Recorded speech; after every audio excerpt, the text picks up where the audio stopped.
오늘 말씀은 미가 5장 1절부터 9절까지입니다.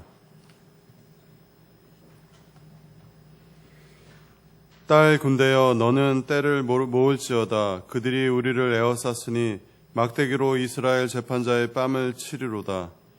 베들레헴 에브라다야, 너는 유다 족속 중에 작을지라도 이스라엘을 다스릴 자가 내게서 내게로 나올 것이라. 그의 근본은 상고에 영원히 있느니라. 그러므로 여인이 해산하기까지 그들을 붙여두시겠고 그 후에는 그의 형제 가운데 남은 자가 이스라엘 자손에게로 돌아오리니 그가 여호와의 능력과 그의 하나님 여호와의 이름의 위엄을 의지하고 서서 목축하니 그들이 거주할 것이라. 이제 그가 창대하여 땅끝까지 미치리라. 이 사람은 평강이 될 것이라. 이스루 사람이 우리 땅에 들어와서 우리 궁들을 밟을 때에는 우리가 7 목자와 8 군왕을 일으켜 그를 치리니 그들이 칼로 아스루 땅을 황폐하게 하며 니므롯 땅 어기를 황폐하게 하리라. 아스루 사람이 우리 땅에 들어와서 우리 지경을 밟을 때에는 그가 우리를 그에게서 건져내리라.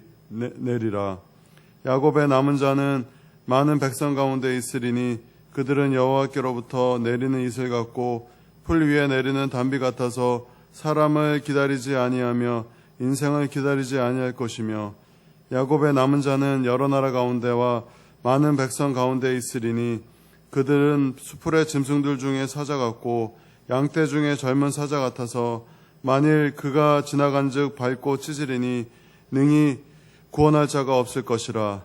내 손이 내 대적들 위에 들려서 내 모든 원수를 진멸하기를 바라노라. 아멘.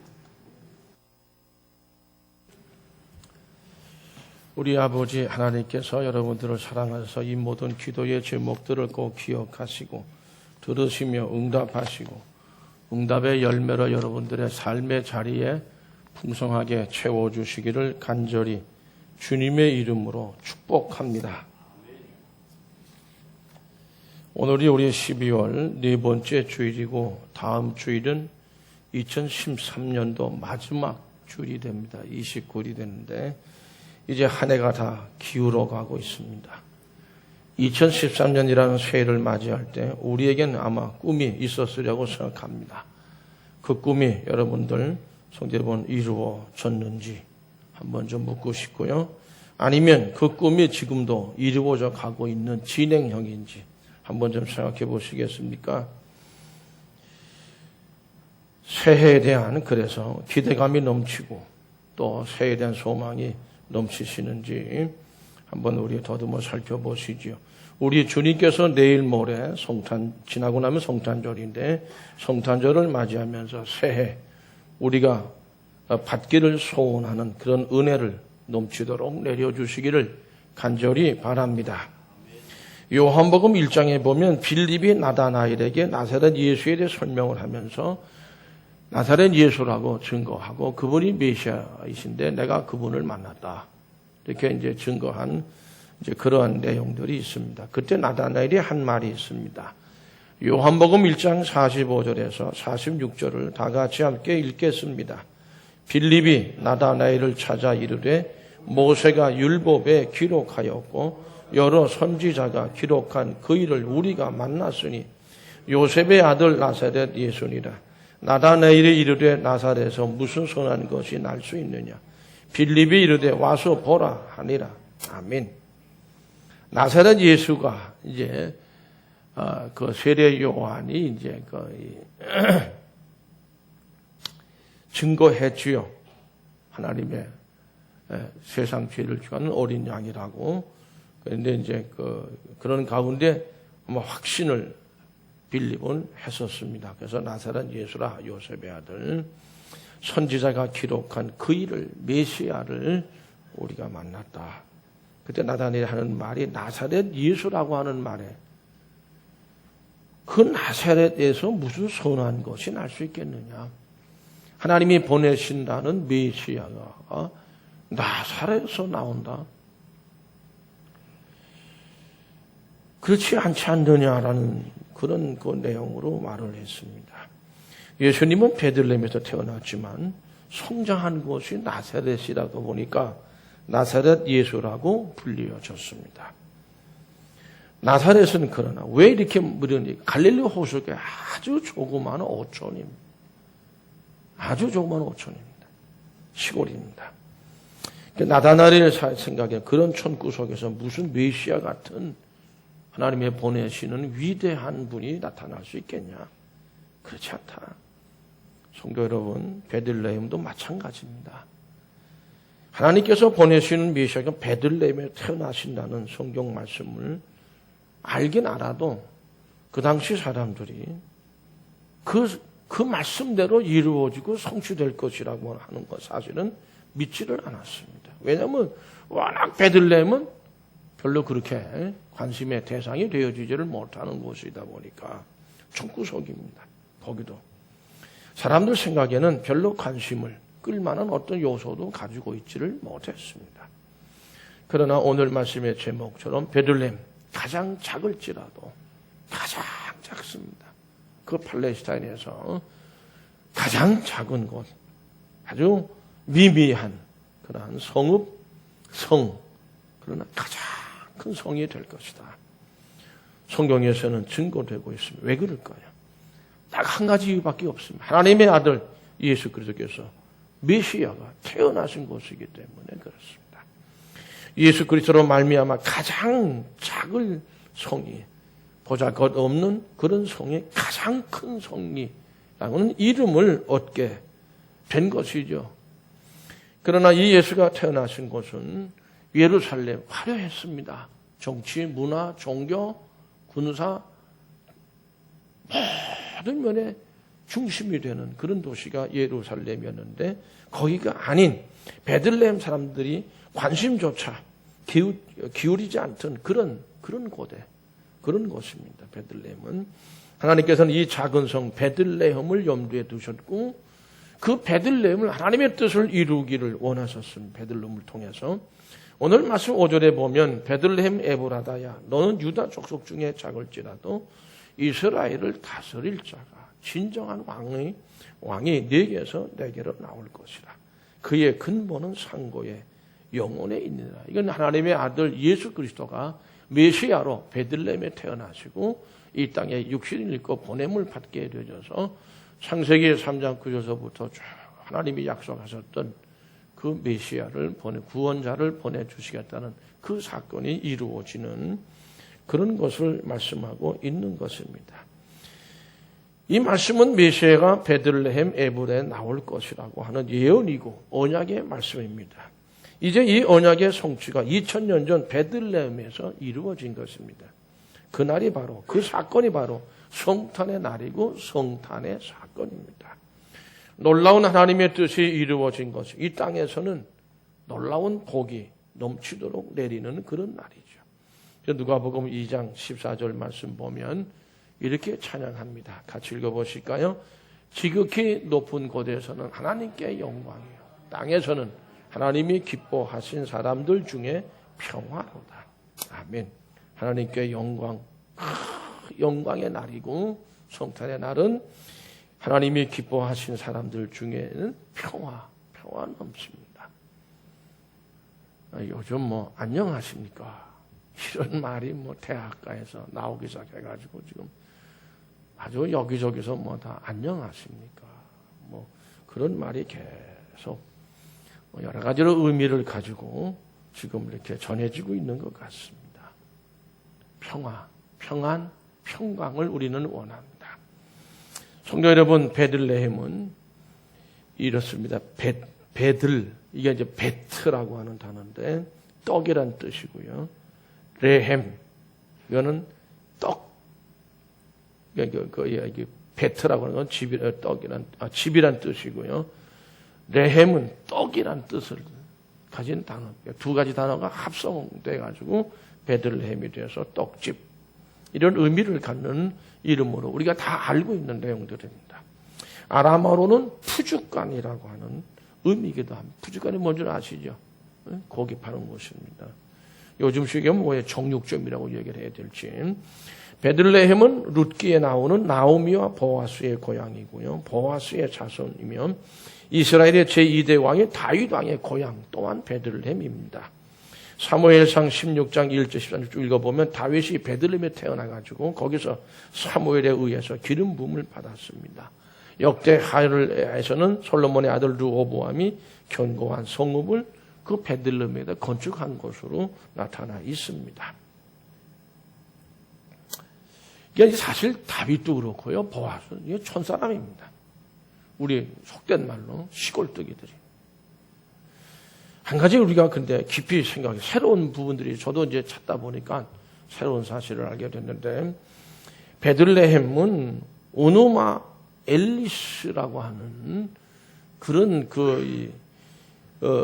그런 이름의 메소포타미아 지역에 천지창조에 대한 신화가 있어요. 그 신화에 식물의 신이고 다산의 신인. 그러니까 자녀를 많이 낳고 어떤 농사를 지어도 많이 수확을 준다는 신 라후마라고 하는 그런 또 혹은 라후무라고도 읽기도 하는데 그런 신의 이름이 있습니다. 그 신이 천지를 만드셨다 이렇게 메소포타미아 사람들은 그렇게 믿었는데 거기서 유래한 것으로 보면 베들레헴이 구약 성경에서 이 지역은 에브라다라는 이름으로 나타나 있습니다. 근데 이게 이제 이 베들레헴 에브라다야 그러잖아요. 이 에브라다가 베들레헴의 옛날 이름입니다. 근데 이 에브라다라는 이름에도 다산이라는 건 의미가 있다고 말이죠. 그 에브라다는 이름도 구약 성경에 보면 이것이 뭔가 우상신을 섬기던 사람들에게서 뭔가 유래된 그런 이름을 그대로 얘기했던 것으로 보여집니다. 그리고 이 베들이라고 하는 이 단어는 집을 의미하는데 아까도 말씀드린 대로 레헴 이게 사실 라흐무 이런 그 단어인데 아람어에서 고기를 의미하고 이거는 집을 얘기하는데 신이 있는 집 이걸 신전으로 보시면 오히려 정확할 것으로 생각을 합니다. 그래서 이건 고기를 의미하고 레헴은 아마 이게 고기를 이게 짐승을 잡아서 신의 앞에 제물로 드렸던 그리고 이제 그걸 이제 내다 팔고 했던 것이 아닌가 생각되고 레헴이라고 하는 것은 빵을 의미합니다. 떡으로 번역되어 있습니다. 그렇기 때문에 단순히 그냥 떡집 뭐 양식의 집 이런 의미가 아니고 그런 의미도 물론 있지만은 종교적인 의미에 있어서 어떤 신을 섬기는 집 단순한 떡집은 아니라는 거죠. 우리 생각하면 점쟁이가 있는 집, 무당의 집, 조금 더 크게 하면 신전, 뭐 조그만 곳에 그런 마을에 무슨 큰 신전이 있었겠어요? 뭐 그런 것이 있지 않았을까 이렇게 생각을 합니다. 그러니까 이제 가장 중요한 사실은 그런 작은 곳에, 작은 마을, 작은 성에, 지극히 작은 성에, 작은 성되는 베들레헴에서 하나님이 보낸 하나님의 아들 메시아가 탄생한다. 라고 하는 예언이 되어졌고 하나님의 그 언약하신 말씀대로 아기 예수 그리스도가 그곳에서 탄생을 했었습니다. 이러한 이유로 베들레헴은 오늘날 유다 땅의 조그마한 마을임에도 불구하고 전 세계의 기독교인들에게서 빼놓을 수 없는 성지 중에 성지로서의 한 곳이 되어져 있습니다. 이제 또 이제 아마 성탄절 이제 지나고 이제 성탄절 되면 아마 또 베들레헴에서 또 성탄 축하 거기서 탄생하셨으니까 그 탄생교회가 있거든요. 아마 또 뭐 이렇게 미사를 드리고 하면서 또 중계될 거예요. 전 세계적으로 아마.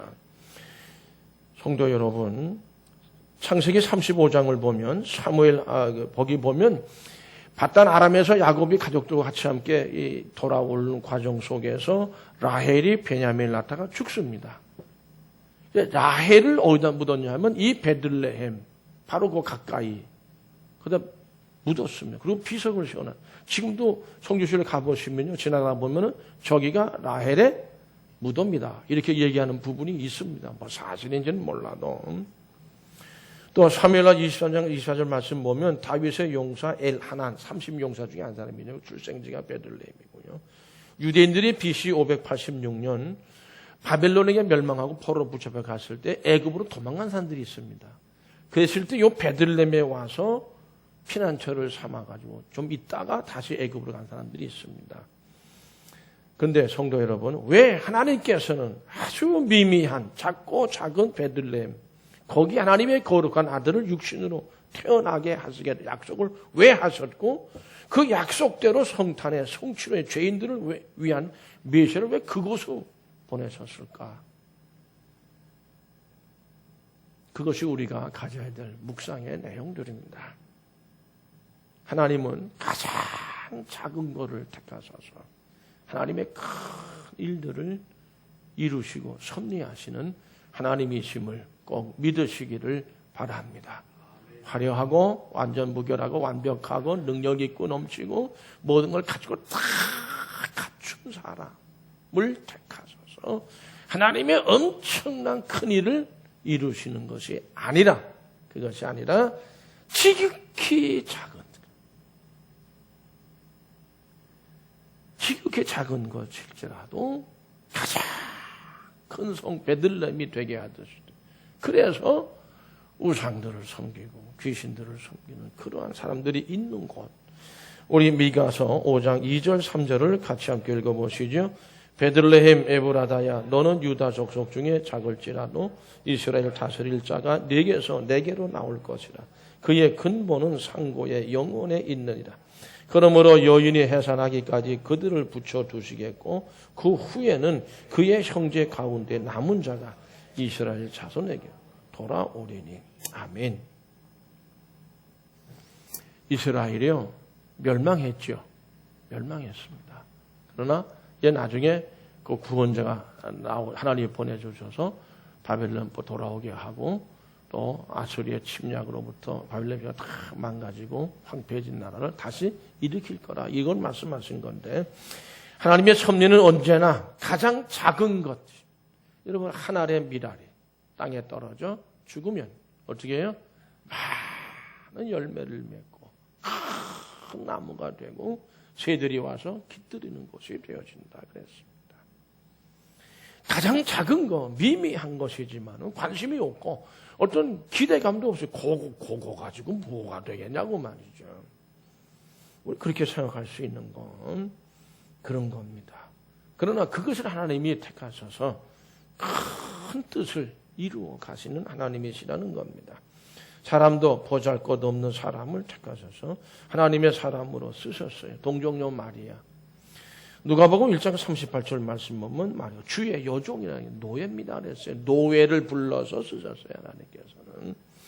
하나님께서는 하나님 앞에서 자신을 노예라고 인정하는, 고백하는 사람을 택해서 쓰시는 하나님이시고, 누가복음 1장 52절 말씀, 권세 있는 자를 그 위에서 내리치셨으며 비천한 자를 높이, 비천한 사람을 택하여 쓰셔서 권세 있는 자를 내리치게 하신다. 성도 여러분, 그런 하나님이십니다. 야곱은 권모술수가 능하고 이기적인 사람이었습니다. 약점이 많았습니다. 흠이 많았습니다. 하나님께서 그러나 쓰시기에 너무도 불편했어요. 그렇기 때문에. 그러나 그를 통해서 이스라엘 백성들이 크게 번성해 하신 일에 사용하셨습니다. 12지파가 다 야곱의 아들들로 인해서 이루어지지 않습니까? 애굽 내려가서 큰 이스라엘 민족으로 번성을 했습니다. 하나님은 살인자여 도망자여 미디안 광야에 초라한 목동으로 전락한 모세를 택하셔서 출애굽의 그 큰 위대한 하나님의 뜻을 이루게 하셨습니다. 또 그 이어간 사람 여호수아도 모세의 시종에 불과했던 사람이었습니다. 그러나 그 여호수아를 뒤를 잇게 하셔서 가나안 땅의 정복을 성취하게 하셨습니다. 이새의 맏아들도 아닙니다.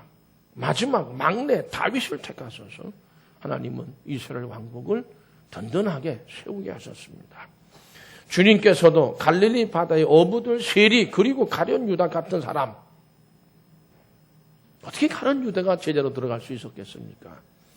제자로 삼으셨고 그러나 사도로 양육하셨습니다. 그는 자기 길로 가긴 갔지만은 바울은 자신을 디모데전서 1장 15절 말씀 보면 같이 읽어보실까요? 미쁘다 모든 사람이 받을 만한 이 말이요 그리스도 예수께서 죄인을 구원하시려고 세상에 임하셨다 하였도다. 죄인 중에 내가 괴수라. 죄인 중에 내가 괴수다 그랬어요. 수많은 그리스도인들을 잡아다가 때리고 감옥에 보내고 죽이고 했던 사람이, 또 스데반의 죽음의 증인으로 섰던 사람이 바울이었습니다. 그 이전에 사울이었죠. 그러나 그런 사울을 택하셔서 복음 전파에 가장 귀한 도구로 사용하셨습니다. 성도 여러분, 하나님은 왜 이렇게 가장 작은 거, 별일 없는 거야. 그런 사람, 그런 일들, 그런 어떤 물건을 택하셔서 가장 큰 하나님의 일을 이루게 하시는 것일까? 바울은 고린도전서 1장 28절, 29 이렇게 말씀합니다. 같이 읽어보시죠. 하나님께서 세상에 천한 것들과 멸시받는 것들과 없는 것들을 택하사 있는 것들을 폐하려 하시나니 이는 아무 육체도 하나님 앞에서 자랑하지 못하게 하려 하십니다. 아멘. 하나님이 다 하시는데 세상에 천한 것, 멸시받는 것, 없는 것, 그런 것들을 택하신다.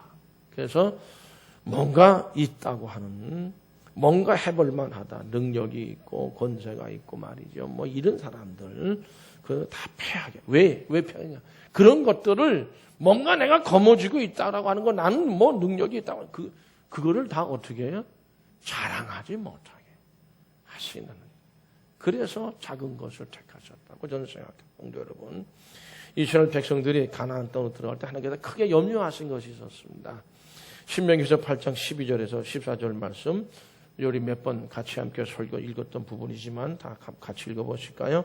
네가 먹어서 배부르고 아름다운 집을 짓고 거주하게 되며 또 네 소와 양이 번성하며 네 은금이 증식되며 네 소유가 다 풍부하게 될 때에 네 마음이 교만하여 네 하나님 여호와를 잊어버릴까 염려하노라. 아멘. 모든 게 다 부족함이 없어요. 편안. 그때 마음이 교만해져서 하나님 여호와를 잊어버리게 되지 않을까 염려한다. 왜 잊어버리게 될까요? 이유가 있습니다. 신명기서 8장 17절 18절 말씀 다 같이 읽어보시죠. 그러나 네가 마음에 이르기를 내 능력과 내 손의 힘으로 내가 이 재물을 얻었다 말할 것이라. 네 하나님 여호와를 기억하라. 그가 내게 재물 얻을 능력을 주셨습니다. 이같이 하심은 네 조상들에게 맹세하신 언약을 오늘과 같이 이루려 하심이니라. 아멘. 하나님이 다 하신 건데 내 능력, 내 손으로, 내 힘으로 했다고 하는 거, 그게 교만이라는 거. 이스라엘 백성들이 그렇게 될까 염려한다라고 하는 것이죠. 그러므로 하나님을 여호와를 기억하라는 것. 여호와께서 다 베푸셨다는 것이죠. 신명기서 8장 2절 3절 말씀 다 같이 읽어보시죠. 네 하나님 여호와께서 이 40년 동안 네게 광야 길을 걷게 하신 것을 기억하라. 이는 너를 낮추시며 너를 시험하사 네 마음이 어떠한지 그 명령을 지키는지 지키지 않는지 알려 하십니다. 너를 낮추시며 너를 줄이게 하시며 또 너도 알지 못하며 네 조상들도 알지 못하던 만나를 내게 먹이신 것은 사람이 떡으로만 사는 것이 아니요 여호와 입에서 나오는 모든 말씀으로 사는 줄을 네가 알게 하려 하심이니라. 아멘. 하나님만을 바라보고 말씀만을 의지하면서 사는 신앙생활 되게 하기를 원하셔서 광야 생활 40년을 아주 혹독한 훈련을 받은 거예요. 이스라엘 백성. 그 어려운 시련, 시험, 많은 전쟁을 거치면서 또 하나님 앞에 범죄함으로 하루에 2,000명, 3,000명씩 죽어갔어요. 광야에서. 왜 그런 시련을 겪게 하셨느냐? 바로 이 목적입니다. 하나님께서는. 사람이 떡으로만 사는 것이 아니라고 하는 겁니다. 여호와의 입에 나오는 모든 말씀으로 사는 줄을 알게 하시기 위해서라고 하는 겁니다. 내 손, 내 힘으로 내가 한 것이 아니라 하나님이다. 여러분 만나 이야기라든지 또 물을 마시게, 신령한 물을 마시게 한 것도 다 하나님이 하신 건데, 네. 결론적으로 고린도후서 4장 10절 말씀 함께 읽어보시죠. 우리가 다 같이 함께 읽어봅니다. 고린도후서. 우리가 이 보배를 질그릇에 가져서 이는 심히 큰 능력은 하나님께 있고 우리에게 있지 아니함을 알게 하려 합니다. 능력은 하나님께 있는 줄로 믿습니다. 능력은 하나님께 있는 줄로 믿습니다. 우리에게 있는 것이 아닌데 자꾸 내 능력에다 비교해서 내 능력으로 해보려고 하니까 이건 못한다. 이건 안 된다는 거예요. 바울은 결론 내린 게 이거예요. 이 보배를 즐가지. 보배로운 믿음을 우리는 가졌어요. 예수님을 우리는 믿어요. 이는 심히 큰 능력은 하나님께 있는 것이라는 거예요. 우리에게 있지 않다는 거예요. 아시고 믿으시고 의지하고 확신하시기를 축복합니다. 성도들, 이 말씀 가운데서 나타난 하나님은 가장 작은 것, 미미한 겁니다. 그것으로부터 하나님의 약속하신 말씀을 성취하게 하시는 그런 하나님이시고, 그 의미는 인간들이 내가 했다 소리는 못하게 하려고 하시는 겁니다. 모든 것은 하나님께 하셨음을 깨우치기 위해서입니다. 그래서 인간으로서는 상상도 하지 못할 곳이에요. 베들레헴은. 거기에서 태어나게 하신 겁니다. 이스라엘 백성들이 바벨론으로 또 아스르로 포로가 돼가고 흩어지는 불행한 중에서도, 여러분 우리 그 이 말씀 보면 본문을 직접 파지려 보면 야곱의 남은 자라는 표현이 거듭되고 있습니다. 아주 미미한 숫자입니다. 적어요. 남은 자. 그래도 말씀, 사람이 떡으로만 사는 것이 아니라 하나님이 입에 나오는 말씀으로 산다는 신앙을 지키고 간직한 아주 적은 미미한 숫자의 그 남은 자들을 남겨놓으셔서 그들로 인해서 이스라엘 다시 돌아오게 하고 회복시키신다는 말씀을 하신 거예요. 오늘 본문 말씀을. 그러므로 고린도후서 11장 30절에서 말씀합니다. 다 같이 읽어보시죠. 내가 부득불 자랑할진대 내가 약한 것을 자랑하리라. 약한 거, 작은 것을 내가 우리는 그저 우리가 크다고 하는 것을 자꾸 드러내려고 누가 좀 알아봐 줬으면 이렇게 그런 생각을 하는 것 같습니다. 그러나 바울은 내가 부득불 내가 자랑할 게 때문에 약한 것을 자랑하겠다. 고린도후서 12장 5절 말씀 다 같이 함께 읽어보시죠. 내가 이런 사람을 위하여 자랑하겠으나 나를 위하여는 약한 것들 외에 자랑하지 않아. 약한 것만 자랑하겠다. 성도 여러분, 구약성경 하박국 선지자는 이렇게 고백했습니다. 하박국서 3장 17절 18절 말씀 읽어봅니다. 비록 무화과 나무가 무성하지 못하며 포도나무에 열매가 없으며 감람나무에 소출이 없으며 밭에 먹을 것이 없으며 우리의 양이 없으며 외양간에 소가 없을지라도 나는 여호와로 말미암아 즐거워 나의 구원의 하나님을 말미암아 기뻐하리로다. 아멘. 약하지요. 미미하지요. 보잘것 없습니다. 누구도 관심 가져주지 않는 우리 납니다. 그러나 나는 여호와로 말미암아 다른 것이 아니라 여호와로 예수 그리스도로 충만한 그것을 즐거워하고 구원의 하나님으로 말미암아 기뻐하리로다. 하박국 선지자의 고백입니다. 성도 여러분, 하나님의 아들 예수 그리스도는 베들레헴에 태어나셨어요. 어디서요? 여관에서. 자기 집 안방, 당신의 집 안방에 태어나신 것도 아니에요. 마구간에서 태어났어요. 태어나서 어디에 누이셨어요? 짐승의 가축의 먹이통에 누이셨습니다. 약하고 또 약하고 추하고 미련한, 어떻게 보면 그런 모습으로 이 땅에 오신 분이 예수 그리스도입니다. 그렇습니다. 약하고 추하고 미련하고 가진 것도 없고 아는 것도 없고 배운 것도 없고 내세울 것 없어도 예수 그리스도만으로, 하나님만으로 감사할 수 있고 기뻐할 수 있는 그러한 우리의 성탄절을 맞이하는 주의 백성들이 되시기를 간절히 바랍니다. 두 번째로는 평강을 이루기 위해서입니다. 오늘 말씀 5절 6절을 다 같이 읽습니다. 이 사람은 평강이 될 것이라. 아수르 사람이 우리 땅에 들어와서 우리 궁두를 밟을 때에는 우리가 7 목자와 8 군왕을 일으켜 그를 치리니 그들이 칼로 아수르 땅을 황폐하게 하며 니브로 땅 오기를 황폐하게 하리라. 아수르 사람이 우리 땅에 들어와서 우리의 지경을 밟을 때에는 그가 우리를 거기서 건져내리라. 건져내시고 군왕을 일으켜 그들을 침으로 우리에게 평강을 주실 것이다. 이분은 그러므로 평강이 될 것이라, 그런 말씀입니다. 미가는 이 사람은 평강이 될 것이라고 외쳐 선포한 겁니다. 하나님은 세상을 구하는 메시아를 큰 도시 화려한 도 태어나게 하지 않으셨습니다. 하나님의 백성을 통치할 메시아를 가장 작은 촌구석에서 태어나게 하셨습니다. 더군다나 말씀드려도 우상들이 있는 곳이 많이 있었다고 생각해요. 그러니까 그런 이름이 붙여진 건 아닌가 생각합니다. 다산을 기원하는 우상 신전이 있는 그런 땅에서 태어나게 하셨습니다. 사탄의 고통,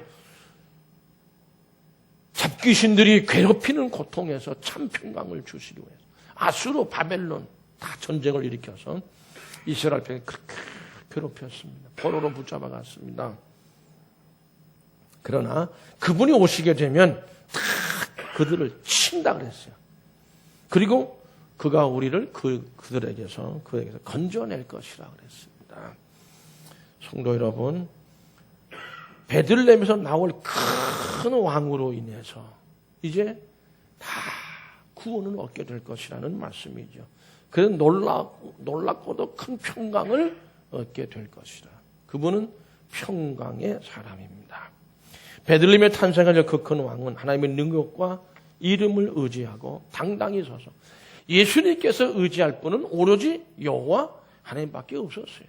아버지 손에 다 맡깁니다. 내 영혼을 부탁합니다. 이게 십자가 위에서 예수님이 하신 말씀입니다. 하나님만을 의지해서 누구를 의지할 사람도 없었어요. 뭐 다 도망갔으니까. 하나님을 당당히 의지하고 서 계신 분이 메시아시고 그분이 우리를 지켜주시는 목자가 되실 줄로 믿습니다.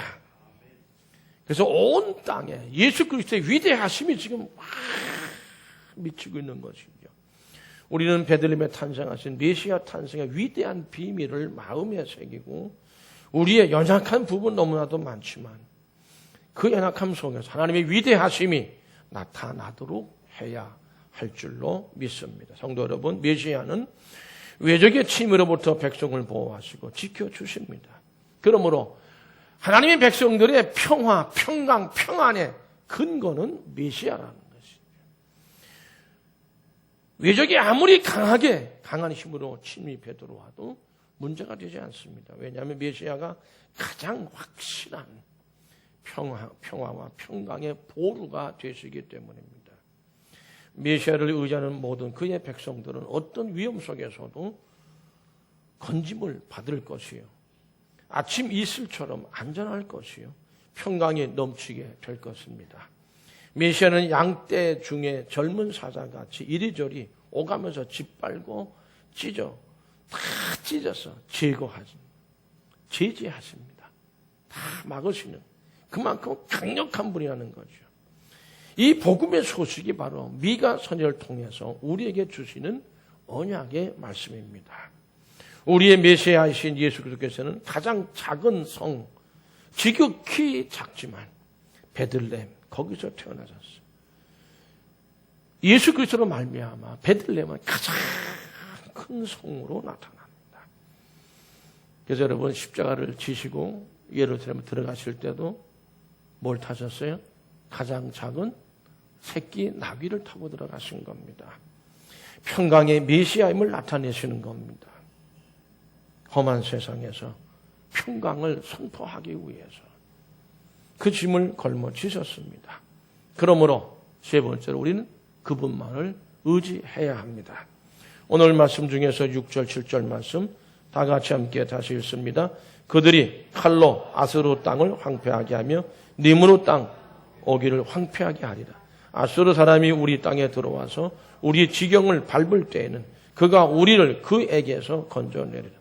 야곱의 남은 자는 많은 백성 가운데 있으리니 그들은 여호와께로부터 내리는 이슬 같고 풀 위에 내리는 담비 같아서 사람을 기다리지 아니하며 인생을 기다리지 아니할 것이며 아멘.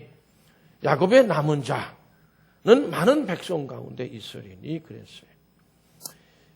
여호와께서는 어떤 분이냐? 이슬같이 내리는 분, 또 풀 위에 내리는 담비같이 내리시는 분, 오시는 메시아를 말씀하고 있습니다.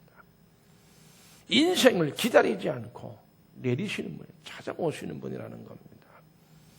예수 그리스도께서는 인간의 권위나 명예에 의해서 세워진 분이 결코 아닙니다. 오직 하나님의 절대 주권에 의해서 세워진 분이고 보냄받은 분이고 우리에게 오신 분입니다. 겸손하신 왕으로 오셔서 이 세상을 다스리시는 분이십니다. 제가 지난번에 신문에도 나오고 텔레비전에도 보도도 했는데 부탄에 무슨 왕인가? 예?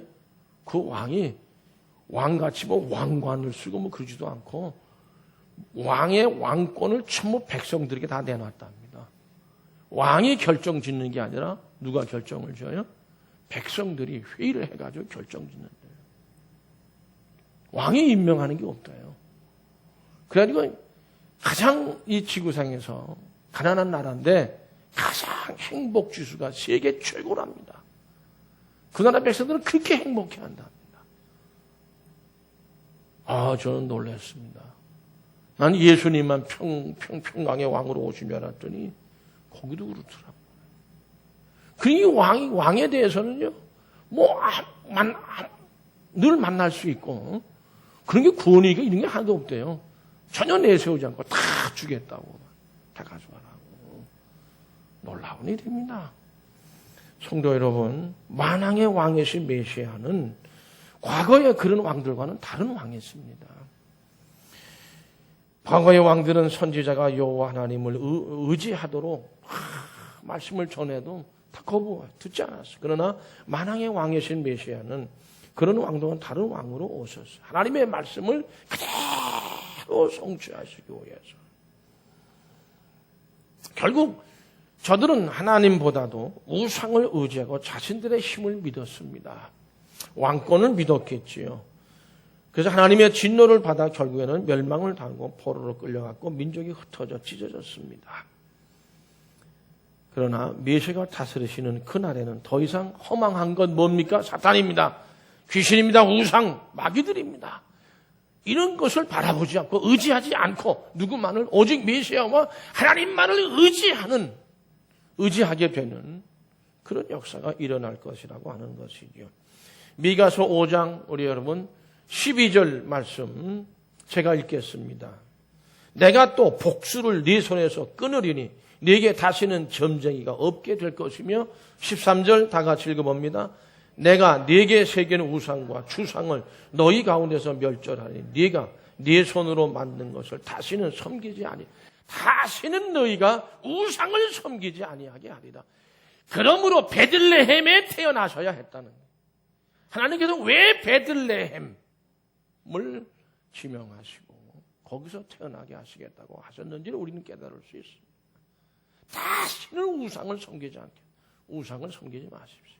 내 손으로 만든 거 다 우상이 허망한 것들입니다.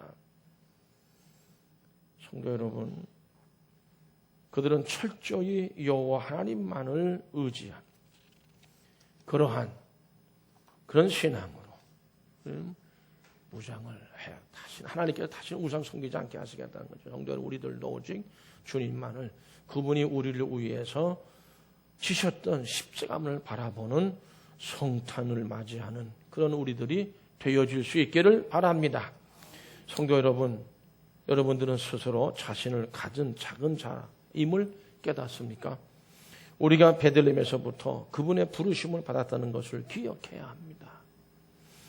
그분만을 의지하지 않으면 우린 결코 이 험악한 세상에서 결코 평강을 이룰 수가 없습니다.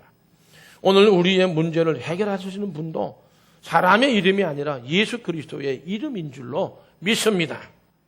예수의 이름은 세상의 소망이며 천국의 기쁨입니다.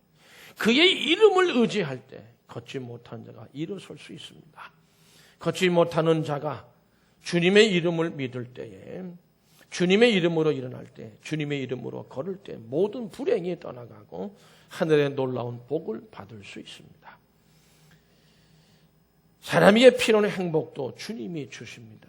모든 것이 주님의 이름으로 얻어지는 것입니다. 우리는 주님의 도움과 은혜만을 사모하고 그 은혜만을 받아야 합니다. 그러기 위해서 우리는 주님만을 바라봐야 하고요. 그분의 손을 쳐다봐야 합니다. 그때에 가난에서 불의에서 죄에서 실패에서 고통에서 일어서게 됩니다. 그분의 이름만을 의지할 때 평강이 넘치게 될 것입니다. 그러므로 예수 없이 하나님 없이 우리가 살 수 있다는 것은 있을 수 없는 일입니다. 평강에 넘치는 주님만을 바라보는 가장 작은 것에서 엄청나게 큰 소망을 갖는 성탄의 계절이 되시기를 축복합니다. 기도하시겠습니다.